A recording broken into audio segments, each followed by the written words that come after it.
Ils se sont rendus ensemble sur les lieux juste après l'attaque. Pour le ministre syrien des Affaires étrangères à gauche et l'ambassadeur d'Iran en Syrie à droite, l'identité du coupable ne fait aucun doute. Tout le peuple syrien sait qu'il s'agit du bâtiment du consulat de l'ambassade iranienne. Les actions d'Israël violent toutes les normes du droit international.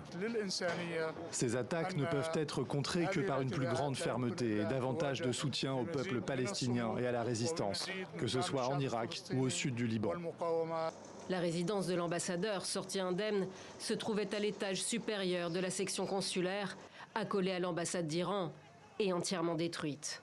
Selon Téhéran, 6 missiles tirés par des chasseurs F-35 ont visé le bâtiment, situé dans un quartier de la capitale syrienne qui abrite de nombreuses représentations diplomatiques et des bureaux des Nations Unies.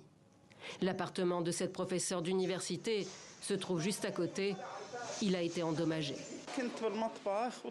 J'étais dans la cuisine et alors que j'en sortais, j'ai entendu de grosses explosions. On a ensuite vu des débris. Je suis restée inconsciente une dizaine de minutes, je n'entendais rien. Pendant 1 heure, nous ne savions pas si nous étions vivants ou morts. Selon le corps des gardiens de la Révolution, l'armée idéologique du régime iranien, 7 de ses membres ont péri, dont 2 commandants de la force Quds, l'unité d'élite de cette armée qui intervient à l'étranger. Parmi eux, le général Mohammad Reza Zahedi, en charge selon l'Observatoire syrien des droits de l'homme, des opérations pour la Syrie, le Liban et la Palestine.